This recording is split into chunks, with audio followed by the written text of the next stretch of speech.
یہ نہ گئی تو 4 لوگ ہمیں ہی کہیں گے کہ ہم نے بیچاری بچی پر ظلم ڈھا رکھا ہے۔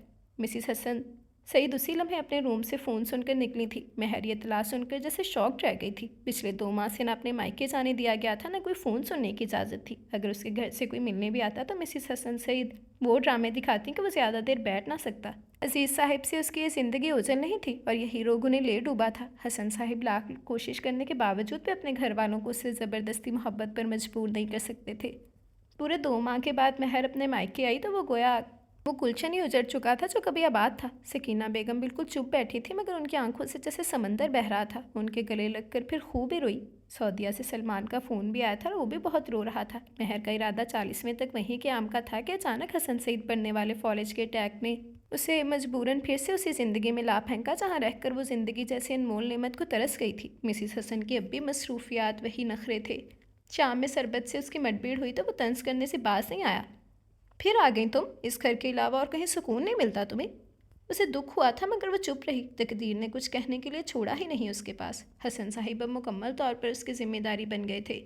مسز حسن آرام سے نیند کی گولی لے کر سوتی رہتی اور وہ شدید تھکن کے باوجود رات میں کئی بار اٹھ کر انہیں سنبھالتی۔ سربند نے جب اس کی اس قدر مصروفیات دیکھی تو ٹارچر کرنے کا ایک نیا بےہودہ پلان آ گیا اس کے دماغ میں۔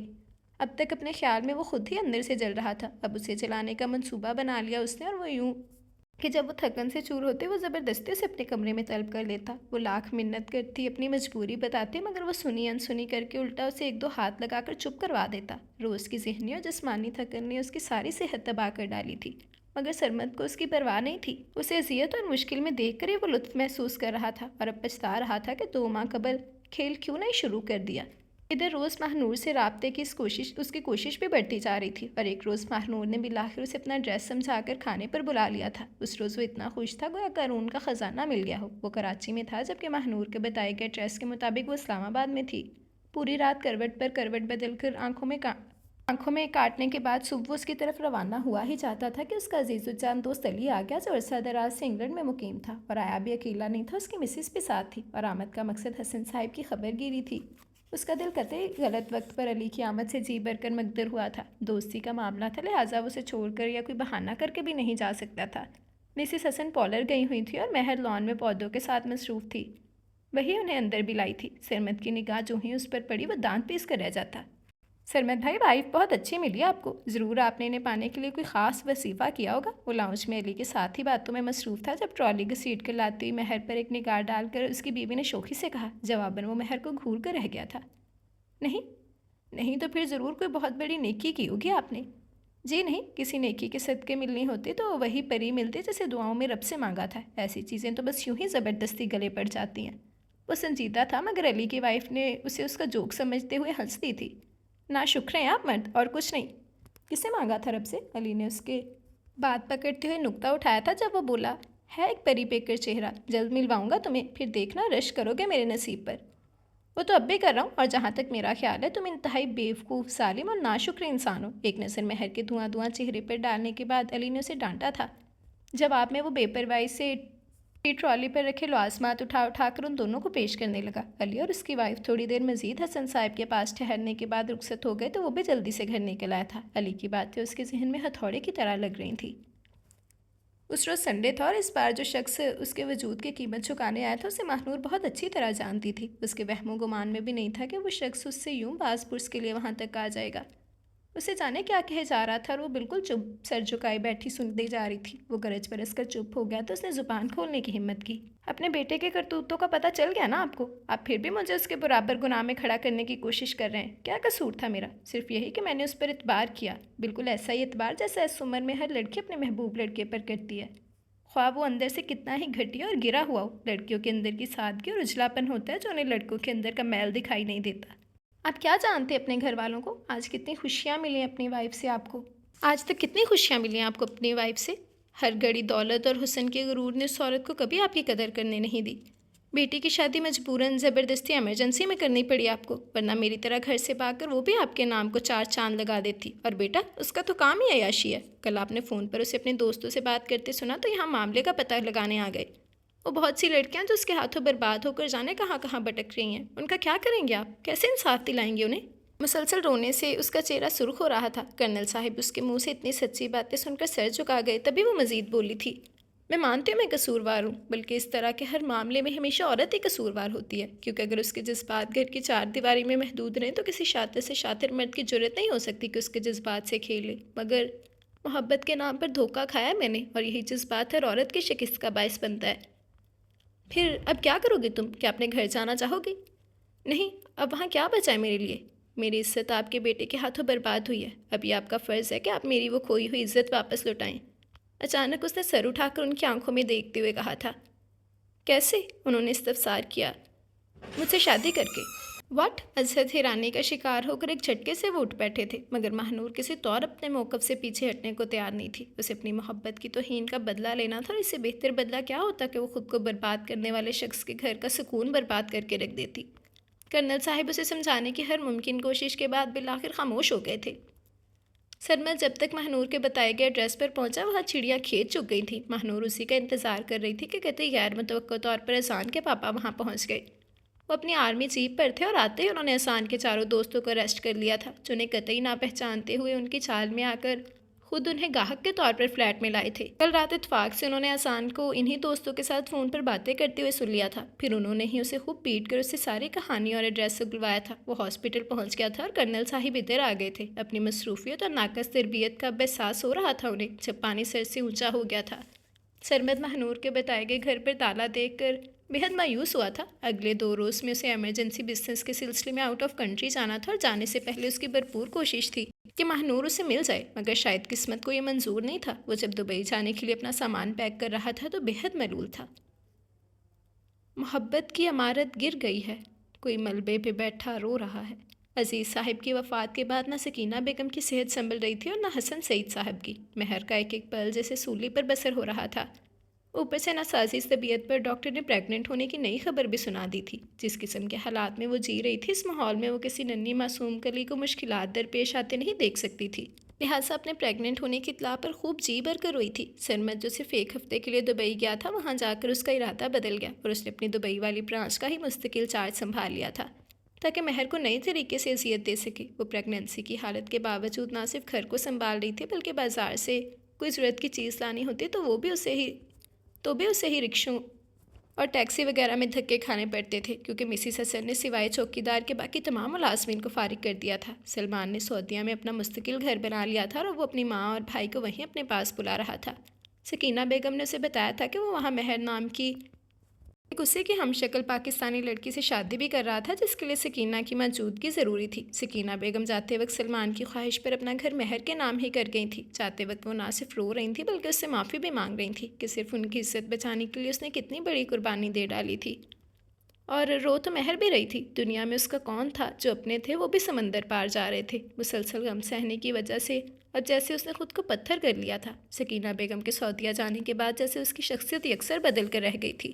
پہلے یہ ہوتا تھا کہ وہ کسی بات پر رو لیتی تھی، بول کر دل کی بڑاس نکال لیتی تھی، اب تو جیسے اس نے لب کھولنا ہی چھوڑ دی۔ مسز حسن بھی اس پر جیسے ظلم کر کے اب تھک گئی تھی۔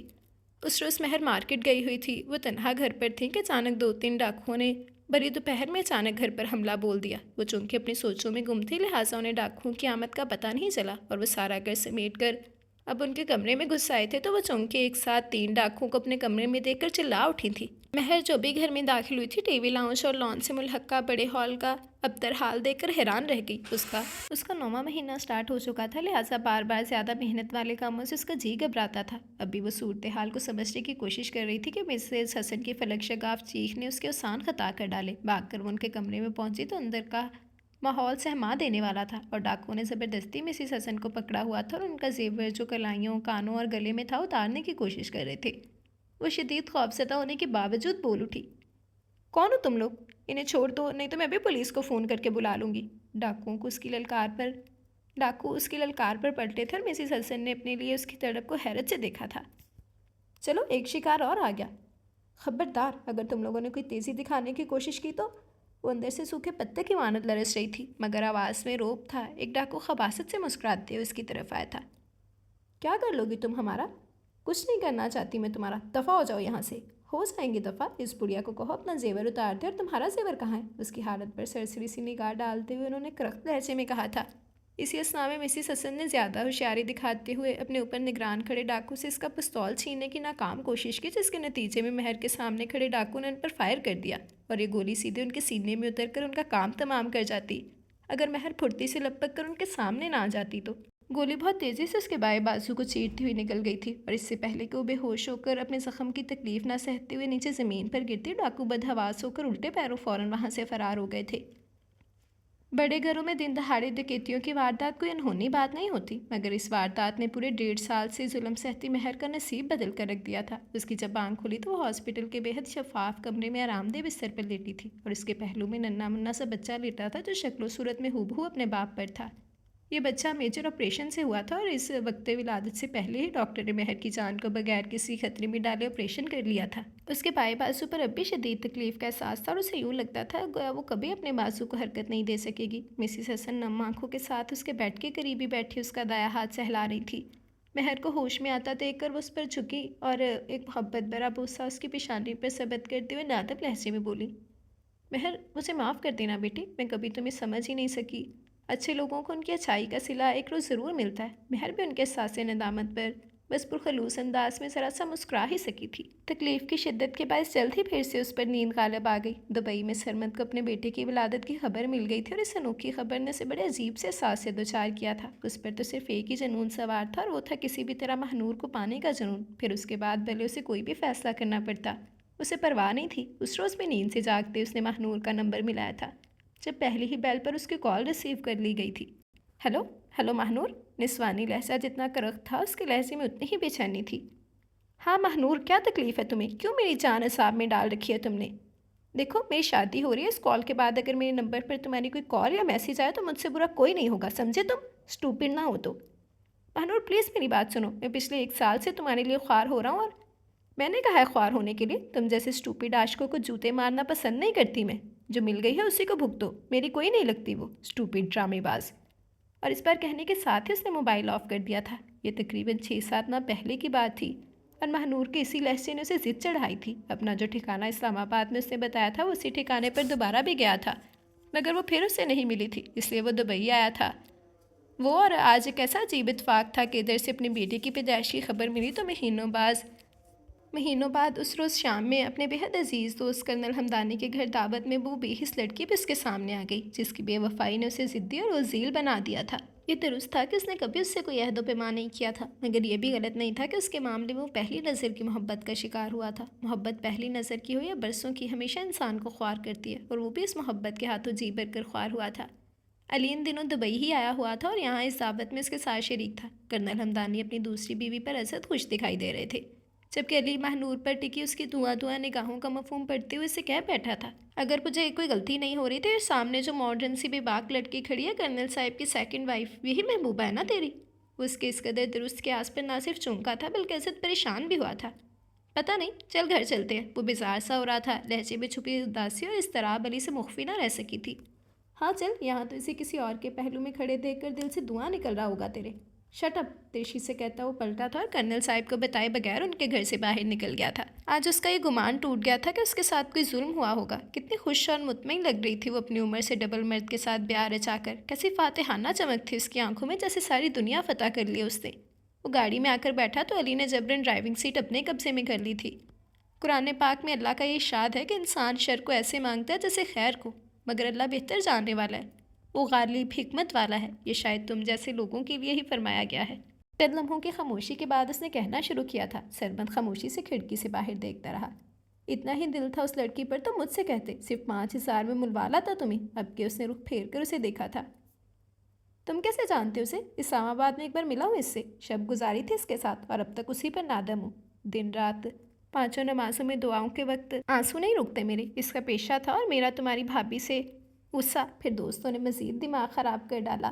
سچ کہا ہے اللہ کی پاک ذات نے قرآن میں، انسان بڑا نہ شکر ہے، اس سے مومن مردوں کے لیے مومن عورتیں اور بدکار مردوں کے لیے بدکار عورتیں لکھ دی ہیں۔ میں مہر بھابھی کو جانتا ہوں، انتہائی بے مثال خاتون ہے، شاید اس پروردگار کی نظر میں تم مومن ہو، اسی لیے اس لڑکی کی جگہ اس لڑکی کا تمہارا ہم سفر بنا دیا جو پاک اور صاف ہے، شریف اور با کردار ہے، اور میں شاید مومن نہیں ہوں، اس لیے مجھے ہم سفر بھی ویسا ہی ملا جیسا میں نے چاہا تھا۔ اس کا برین واش کرنے کے لیے وہ اپنا کتنا بڑا راز اس پر افشاں کر گیا تھا۔ سرمد کی آنکھیں حیرانی سے کھلی کی کھلی رہ گئی تھیں۔ کیسا دن تھا آج کا؟ ایک کے بعد ایک پہاڑ گر رہا تھا اس پر۔ علی نے اسے اس کے گھر پر چھوڑ کر آگے نکل آیا تو اس نے بیڈ روم میں آتے ہی نیند کی گولیوں کی دوائی اٹھائی، 2 گولیاں پھانک کر ایک ہی گھونٹ میں پانی کا گلاس خالی کر ڈالا۔ کتنا بڑا دھچکا تھا لگا تھا اس کے اعصاب کو، یہ جان کر کے جسے وہ سمندر سمجھ کر پانی کی ضد کر رہا تھا وہ گندا جوہر تھا، اور خدا کی پاک ذات نے اسے جوہر سے محفوظ رکھنے کے لیے کس کس طریقے سے اس کی مدد نہیں کی تھی، جبکہ وہ پچھلے 1 سال سے نماز کو بھول ہی گیا تھا۔ صرف اس غصے میں خدا نے اس کی دعا قبول کر کے اس کی من پسند لڑکی کیوں نہیں دی؟ وہ باقی 1000 نعمتوں کے لیے اس کا شکریہ ادا کرنے سے ہی منکر ہو گیا تھا۔ جب سے وہ جاگا تھا تبھی سے رو رہا تھا۔ سر، یہ پاکستان سے لیٹر آیا ہے آپ کے لیے۔ پورا رو رہا تھا جب اس کے ذاتی ملازم نے سفید رنگ کا ایک نفیس سا لفافہ اس کے ہاتھ میں تھما دیا۔ ملازم کو رخصت کرنے کے بعد اس نے بیک گراؤنڈ سے ٹیک لگا کر وہ خط چاک کیا۔ اندر موتیوں سی ہیڈ رائٹنگ اس کی بصارت کی منتظر تھی۔ سلام دعا کے بعد لکھا تھا، سرمد، آپ سوچ نہیں سکتے کہ اس وقت میں اپنے دل میں آپ کے لیے کتنا درد محسوس کر رہی ہوں۔ صرف میری وجہ سے آپ نے اپنے والدین کے ساتھ ساتھ اپنے گھر، شہر اور ملک کو بھی خیر آباد کہہ دیا۔ مجھے آپ کی تکلیف کا احساس ہے، اور میں شادی کی پہلی رات ہی آپ کو سب کچھ صاف صاف بتانا چاہ رہی تھی، مگر آپ نے مجھے بولے نہیں دیا۔ اب مزید یہ بوجھ اپنے اندر نہیں رکھ سکتی، میں اسی لیے کچھ باتیں شیئر کر رہی ہوں۔ آپ سے میری شادی سوائے ایک حادثے کے کچھ بھی نہیں تھا۔ ہمارے برابر کے گھر والوں کا لڑکا اذان مجھ پر اپنی نیت خراب کیے بیٹھا تھا، اور ایک روز مجھے اپنے گھر میں تنہا پا کر اس نے اپنے گھٹیا جذبات بھی مجھ پر آشکار کیے، مگر میں نے چونکہ مہنور کے چھوٹے بھائی سلیمان سے منسوب تھی، اس لیے اس جرأت پر خاصا منہ توڑ جواب دیا اسے، جس پر وہ چراغ پا ہو گیا اور مجھ سے بدلہ لینے کے لیے اس نے مہنور کو اپنے ہاتھوں میں کر لیا۔ وہ بیوقوف لڑکی اس کی مکاری کو نہ سمجھ سکی اور اس کے جال میں پھنس کر عین اس وقت کہ جب نکاح کی رسم ہونا تھی اسی کی بہن کے ساتھ ہماری چھت سے ان کی طرف پھلانگ گئی۔ باخدا اگر ہمیں ذرا سا بھی اس پر شک ہوتا یا اس کی حرکت کا علم ہوتا تو ہم کبھی بارات اپنے دروازے پر نہ بلاتے۔ سکینہ آنٹی اور عزیز انکل جو میرے ماں باپ کی وفات کے بعد ماں باپ کا درجہ ہی رکھتے تھے، وہ مہنور کی اس حرکت پر بکھلا گئے تھے۔ انہوں نے روتے ہوئے مجھ سے عزت رکھنے کی التجا کی تھی۔ میں نے زندگی میں ہمیشہ بزرگوں کے احترام کا سبق پڑھا ہے، پھر وہ تو میرے محسن تھے، میں کیسے ان کا مان توڑ دیتی؟ سو خود کو قربانی کے لیے پیش کر دیا۔ مجھے معلوم تھا میرے ساتھ اچھا سلوک نہیں ہوگا، مگر مہنور کے لیے آپ کی شدتیں دیکھ کر مجھے آپ کے جذبوں پر بہت ترس آیا۔ پھر وقت کے ساتھ ساتھ ترس کا محبت کی شکل اختیار کر گیا، مجھے پتہ ہی نہیں چلا۔ میرا دل آپ کو مہنور کے لیے ملول دیکھ کر آپ کی زندگی سے کوچ کر جانے کو چاہتا، مگر صرف اپنے اور آپ کے بابا کی زندگی کے لیے میں جیسے مجبوراً آپ کے گھر سے بن گئی تھی۔ بابا میری دوری کا دکھ نہیں سہ سکتے تھے، اور میں مزید کسی دکھ، کسی آزمائش کے لیے تیار نہیں تھی، سو آپ کی نفرت کو بھی محبت سمجھ کر دل سے لگاتی رہی، اور اب جب کہ قدرت نے مجھے آپ کے حق میں تھوڑا سا مضبوط کیا تو اس نئی آزمائش میں ڈال دیا۔ پتہ نہیں مجھ سے آپ کی بے تحاشا نفرت اس معصوم روح پر کیا اثر ڈالے گی جو ابھی اس دنیا میں آئی بھی نہیں۔ تہ دل سے دعا کیجیے گا کہ آپ کے بچے کو جنم دیتے ہوئے وہ پروردگار مجھے اپنے پاس بلا لے، اور آپ اپنی پوری آزادی کے ساتھ منچاہی زندگی بسر کر سکے۔ ہو سکے تو مجھے معاف کر دیجیے گا۔ ہمیشہ آپ کے لیے دعا گو، مہر۔ خط مکمل پڑھنے کے بعد اس نے گہری سانس بھری اور پلکیں موند کر سر سے تکیے پر ٹکا دیا تھا۔ جانے اس نے وہ خط کب لکھ کر پوسٹ کیا ہوگا۔ اس کا دل ایک دم سے اپنے بچے کو دیکھنے کے لیے مچل اٹھا تھا۔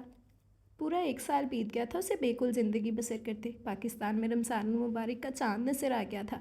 مسز حسن نے اسے خصوصی فون کر کے پاکستان چلے آنے کا حکم دیا تھا، مگر اس نے معذرت کر لی۔ وہ خود کو اس عورت کے سامنے جانے کے قابل ہی نہیں سمجھتا تھا جس سے پچھلے 1.5 سال میں اذیت دینے کا کوئی موقع بھی اس نے ہاتھ سے جانے نہیں دیا تھا۔ مہر کی زندگی میں مننے بچے کی آمد کے بعد بظاہر تبدیلی آ گئی تھی، مگر اس بار رمضان کا چاند بھی اس کے لیے اداسی لیے ہوئے تھا۔ حسن صاحب اپنے پوتے کی آمد کے بعد جیسے دوبارہ جی اٹھے تھے۔ مسز حسن کے لیے بھی وہ ننھا فرشتہ کسی نعمت سے کم نہیں تھا۔ دونوں ہر پل اسی کے ساتھ مصروف رہتے، اور مہر کا دل ہر آہٹ پر دھڑک اٹھتا۔ اسے یقین نہیں تھا، مگر تھوڑی سی امید ضرور تھی کہ شاید وہ اپنے بیٹے کو دیکھنے آ جائے، مگر وہ نہیں آیا۔ 1 2 3 کتنی ہی عیدیں گزر گئیں اس کا انتظار کرتے کرتے۔ اب تو حسن صاحب بھی جیسے اندر سے ٹوٹنے لگے تھے۔ منا اب پورے 4 سال کا ہو گیا تھا۔ اس کی زبان اتنی میٹھی تھی کہ ہر کوئی اس کا گرویدہ ہو کر رہ جاتا۔ مہر اب اسی کے ننھے وجود میں زندگی کی دھمک تلاشتی تھی۔ وہ ایک پل کے لیے بھی نگاہوں سے اوجھل ہو جاتا تو اس کی جان پن بن جاتی۔ اس روز وہ بھی چھت سے رمضان المبارک کا چاند دیکھ کر نیچے اتری ہی تھی کہ اپنے بیٹے کو موبائل پر کسی سے باتیں کرتے دیکھ کر حیران سے اس کے پاس چلی آئی۔ قریب آنے پر پتہ چلا کہ وہ سرمد سے ہی پہلی بار بات کر رہا تھا۔ پاپا آپ کب آئیں گے؟ مسز حسن اس کے پاس بیٹھی اسے کہلوا رہی تھی۔ اس کا دل پھر دکھ سے بھر گیا۔ بلعیدیں بقرعیدیں اب اس کے لیے کیا معنی رکھتی تھیں۔ پاپا میں سعد ہوں، مما کا بیٹا، دادو کہہ رہی ہیں کہ آپ میرے پاپا ہیں، وہ کہہ رہا تھا۔ مہر سرد ہاتھ پاؤں لیے بیٹھ کے کونے پر ٹک گئی تھی۔